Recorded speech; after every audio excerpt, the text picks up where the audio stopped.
Sí, es la más anunciada, pero es la menos creída. Entonces, en el fondo, a pesar de que todo el mundo habla de la recesión, en el fondo nadie se lo cree. La inflación es el elemento diferencial por el cual los bancos centrales no pueden hacer aquello que hicieron anteriormente para arreglar el problema, que es meter más dinero en el sistema.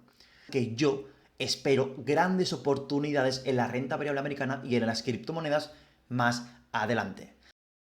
En este vídeo quiero hablaros de la recesión y por qué creo que, a diferencia de lo que el consenso nos está diciendo, creo que la recesión va a ser más contundente de lo que todos nos podamos llegar a imaginar. Si tú miras los mercados financieros verás que te están demostrando que se ha descontado lo peor porque están bastante fuerte. Creo que para abordar el tema de la recesión, saber si va a ser muy contundente o poco contundente, ese famoso soft landing, como dicen los bancos centrales, creo que para intentar abordar esta situación de cómo saber si la recesión va a ser fuerte o no, creo que la clave está en fijarse en los bancos centrales. Y hablando de los bancos centrales, hace unos días se reunieron todos los gobernadores de los principales bancos centrales del mundo en Sintra, Portugal. Y te quiero resumir básicamente en 3 puntos. Se hablaron de muchas cosas, pero te quiero mostrar 3 puntos que para mí fueron muy importantes y me veo en la obligación de traértelo para que tú lo sepas. Primero, hablaron de la inflación. Hablaron de que la inflación sigue siendo un problema y que va a tardar en regresar a ese famoso objetivo del 2%. También hablaron de la recesión. En general, los bancos centrales no ven probable una recesión, contemplan el escenario pero le dan una pequeña probabilidad. Aún siguen diciendo que no ven recesión, pero tienen expectativas de crecimiento futuras bastante buenas. Y el tercer punto es algo fundamental y a mí me llamó muchísimo la atención. Se le preguntó a Jerome Powell si su miedo estaba en pasarse con respecto a la política monetaria o en quedarse corto. Y Jerome Powell lo que respondió es que su miedo está en quedarse corto. Es decir, está más preocupado por quedarse corto en lo que se refiere a política monetaria que a pasarse. No le da miedo pasarse. Pasarse significa subir los tipos muy elevados o mantenerlos mucho tiempo en ahí a lo alto, a lo arriba del todo, y que la economía se vea pues perjudicada. No tiene tanto miedo en eso, tiene el miedo en quedarse corto, es decir, en que la inflación se le vaya de las manos, porque recordemos que los tipos de interés se suben para calmar la inflación, y tiene miedo a que no sea suficiente. Y esto bajo el contexto de que se han subido 500 puntos en un solo año. Es la subida más rápida de toda la historia. Entonces, vamos a recapitular de manera rápida. Dicen que va a costar bajar la inflación al 2%. De hecho, Jerome Powell dice que hasta 2025 no ve la inflación en el 2%. Hablan de que no va a haber recesión. Estos que nos dijeron en su día de que la inflación iba a ser transitoria y hasta que no estaba en niveles desorbitados no empezaron a actuar, ahora son los mismos que nos dicen que la recesión pues no va a venir, básicamente que va a ser un soft landing. Y tercero, básicamente Powell nos dice que no tiene miedo a pasarse, de que van con toda la artillería pesada. Y esto es algo que tenemos que tener muy en cuenta, porque como te he dicho al principio, creo que la clave para abordar el tema de la recesión, si va a ser un soft landing o va a ser una grandísima recesión que haga mucho daño tanto a la economía financiera como a la economía real, creo que la clave está en fijarse en los discursos y los actos de los bancos centrales. Después de este discurso en Sintra, creo que los bancos centrales siguen estando en sus 13, no están cambiando el mensaje y siguen siendo muy contundentes. Ok, os quiero enseñar ahora unos indicadores macroeconómicos adelantados. Hemos analizado los discursos de los bancos centrales en la última reunión, pero ahora os quiero mostrar indicadores macroeconómicos bastante famosos que muchos de vosotros conoceréis y los quiero traer aquí para explicar un poquito qué nos están diciendo. Recuerda que los indicadores adelantados básicamente te indican de manera adelantada, por eso se llaman adelantados, te indican lo que podría llegar a pasar con una probabilidad dada de aquí a 6 meses, un año. Vamos a ver esos indicadores en este artículo que te voy a dejar el enlace en la descripción, es de Lance Rober. Yo te recomiendo bastante que leas en esta página web porque es bastante interesante cuando suben ese tipo de artículos. Lance Rober para mí sube artículos muy interesantes y ha resumido en un artículo pues diferentes indicadores que son los que yo tenía pensado traer en este canal. Y como he visto que estaban todos juntitos y de manera explicada, pues aprovecho este artículo para enseñarte las gráficas. Primero lo que nos muestra es la inversión de la curva de tipos, un indicador bastante famoso y nos está diciendo que la inversión está a niveles que hace muchísimo tiempo que no hemos visto de inversión en esos niveles. Fíjate que prácticamente la inversión está por la década de los 80, ni siquiera en el 2000 y 2007, 2001, 2007 han llegado a estar tan invertidas. Básicamente que la curva se invierta significa que te pagan más rentabilidad por comprar deuda a corto plazo que largo plazo. Y esto es una anomalía en economía, porque lo normal es que te paguen más rentabilidad a largo plazo y menos rentabilidad en el corto plazo. Cuando la curva se invierte, significa que estas rentabilidades pues están invirtiendo, te pagan más en el corto plazo y menos en el largo plazo, porque en el corto plazo se establece o se cree que hay mucho más riesgo y es por eso que anticipa en principio una recesión. Y el nivel de inversión, cuanto más invertido esté, pues más contundente será de aquí 6 meses a un año. Y el nivel de inversión que tenemos actualmente es algo que ni siquiera sabemos si ha acabado, porque si siguen subiendo los tipos de interés en la parte corta de la curva que depende de la Reserva Federal, pues podría invertirse aún más. Entonces, estaremos atentos a cómo evoluciona la política monetaria. Como ves, que la política monetaria es la clave para abordar el tema de la recesión y saber cómo de contundente podría llegar a ser. Curva de tipos está muy invertida. Vamos a seguir, aquí te dice básicamente la cantidad de liquidez, ¿no? El agregado monetario M2 con respecto al PIB. Básicamente lo que te está diciendo es que aún hay mucha liquidez con respecto a la economía, ¿no? Al GDP, al PIB de la economía norteamericana. Aún queda mucha liquidez. Y esto explica por qué algunas ramas de la economía estadounidense están aguantando, como el empleo y demás variables. El hecho de que haya liquidez en la economía pues hace de colchón. Esto de aquí es bastante interesante porque lo que te está diciendo aparte, pues ¿por qué aguanta la economía, ¿no? Aparte de que hay liquidez, básicamente como te dice aquí, el 77% del PIB está creado o está formado por el sector de servicios. Y el sector de servicios está muy fuerte.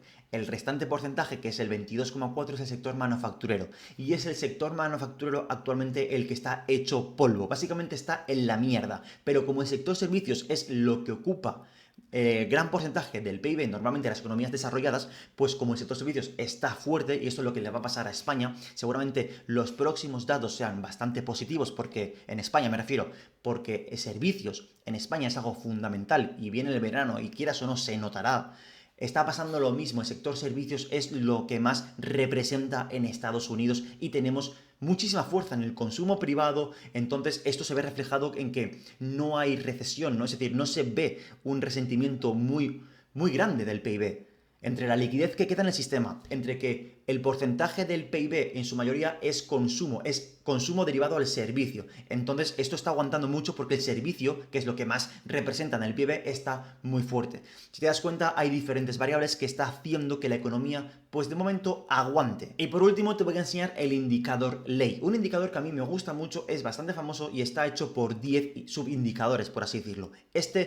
Al igual que la inversión de la curva de tipos, también es un indicador adelantado que te dice lo que puede llegar a pasar, la probabilidad que puede pasar de aquí a 6 meses, un año. Y vemos que el ley está en zona de recesión. Si te das cuenta, estamos en toda esta zona de recesión. Y por supuesto, como la inversión de la curva, cuanto más esté invertida en el caso de la curva o en el caso del ley, cuanto más profundo sea esta penetración en la zona de recesión, pues mucho peor. Y lo que estamos viendo es que, bueno, evidentemente pues no estamos en unas grandísimas zonas de recesión, pero estamos en ello, ya estamos en zonas de recesión. De aquí para adelante lo que pueda llegar a venir, lo mismo con la inversión de la curva. Vale, hemos visto indicadores básicos adelantados que nos están diciendo que la recesión podría ser bastante potente. Súmale, aparte de esto que te he mostrado, súmale a que nunca los países han estado tan endeudados. Eso por un lado.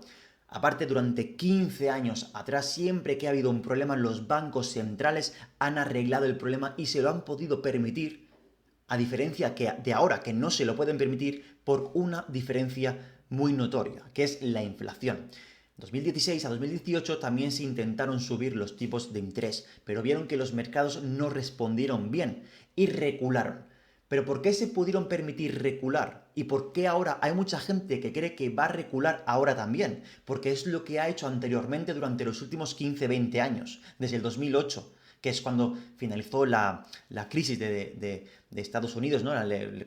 Quebró Lehman Brothers y todo eso, ¿no? La crisis inmobiliaria. De ahí empezaron a inyectar dinero. Y siempre que ha habido un problema, han inyectado más dinero. Y cuando han querido subir los tipos de interés, los han vuelto a bajar porque veía que el problema, los mercados se desplomaban. ¿Por qué ahora no se pueden permitir arreglar el problema? Pues porque estamos con inflaciones, que es lo que no ha pasado durante estos 15 años. La inflación es el elemento diferencial por el cual los bancos centrales no pueden hacer aquello que hicieron anteriormente para arreglar el problema, que es meter más dinero en el sistema. Con el COVID hubo una grandísima recesión, pero esta recesión pues se palió metiendo muchísimo dinero. El 20% de los dólares existentes se imprimió en un año, ¿no? En el 2021, cuando aumentaron el balance de la Reserva Federal, y eso hizo ese famoso bull run. Ahora esto no lo pueden hacer, van a drenar liquidez. Los indicadores adelantados nos están diciendo que va a venir una recesión y además los bancos centrales no lo van a poder arreglar inyectando dinero porque tienen la inflación. Están atados de manos. Y aquí pues se divide un poco la opinión, ¿no? Pues no, da igual, aunque tengan inflación, lo que harán es subir el objetivo y volverán a inyectar dinero y arreglarán el problema. Lo malo de esta opinión es que simplemente estás pegando una patada al balón más adelante, pero tarde o temprano tendrás el mismo problema. La otra opinión, que es donde estoy yo, básicamente pues te digo, esta vez, dado que tienen la inflación y dado que no quieren repetir aquello que pasó en la década de los 70, que es que la inflación se les volvió a ir de madre, como te he dicho al principio, Jerome Powell, los bancos centrales en general no tienen miedo a pasarse. No quieren repuntes de la inflación, porque eso se ancla en las expectativas y genera crisis sociales. Y los bancos centrales no quieren eso. Hay un equipo, el equipo que no cree a la Reserva Federal y a los bancos centrales, que dice que da igual, que lo van a reventar todo y lo van a tener que arreglar inyectando dinero otra vez, y por lo tanto los mercados van a subir y no va a haber tanta recesión. O incluso algunos dicen que sí que va a haber recesión, pero que los mercados van a tirar hacia arriba. Y yo te digo, bueno, el elemento diferencial principal que tenemos actualmente, que antes los bancos centrales no tenían, es la inflación. Y la inflación es cierto que irá bajando. Y la inflación baja relativamente rápido. Pero la inflación general, ellos se fijan en la inflación subyacente. Tenemos el petróleo a niveles bajos de cotización y eso ayuda. Pero se acerca el invierno. La cotización del petróleo es cíclica. Entonces, cuando empiece a subir de precio más adelante, cuando se acerque el frío, porque subirá de precio, además con la corte de producción, en la reducción de oferta por parte de la OPEP Plus, vemos que no se está notando actualmente. Pero bajo mi punto de vista creo que se acabará notando y el petróleo pues repuntará. Y esto pues no va a beneficiar a la inflación. Y los bancos centrales no son tontos, esto lo saben. Si lo sé yo y lo sabes tú, ellos también lo saben. Problema que el mercado básicamente no les cree. Fíjate en esto que te quiero enseñar. SP500, las ganancias estimadas que se espera del SP500, hecho por Morgan Stanley.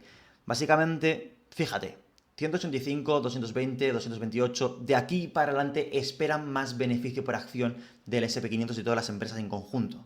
Es decir, las expectativas de los beneficios empresariales y las ganancias del SP500 son al alza.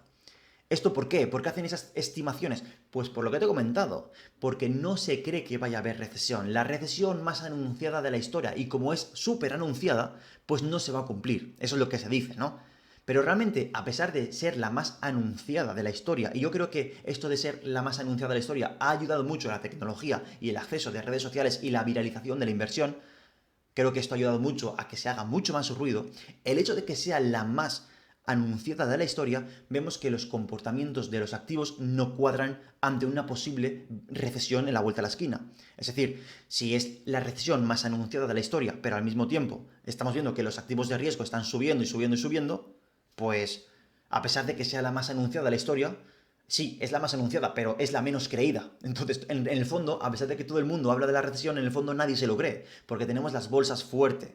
Pero, si te fijas en el mercado de la renta fija, aquí tenemos el bono americano a 10 años, que es la renta fija, te darás cuenta que ha roto esta directriz y está yendo a la baja. Básicamente la renta fija es el mercado más profesional que hay. Y por último, ya, y me despido, quiero enseñarte el balance de la Reserva Federal. Básicamente están drenando liquidez y no dejan de drenar liquidez. Ya sabes la correlación que hay, lo he explicado en muchos vídeos, la correlación que hay con el SP500 y esta gráfica de aquí. Y como ves, después de salvar a los bancos que hicieron esa inyección de liquidez, esto sigue bajando. Conclusión, creo que la recesión va a ser más contundente de lo que el mercado y el consenso está esperando, y de aquí 6 a un año 2024, a principios o a mediados de 2024, creo que veremos los efectos. Y dado que el mercado actualmente está descontando que ha pasado lo peor, y creo que lo peor aún no ha pasado, creo que todas esas expectativas se van a tener que ajustar, y creo, bajo mi punto de vista, que yo espero grandes oportunidades en la renta variable americana y en las criptomonedas más adelante. Así que, gente, espero que te haya gustado. Suscríbete, deja tu comentario, deja un buen like y nos vemos a la próxima. Chao.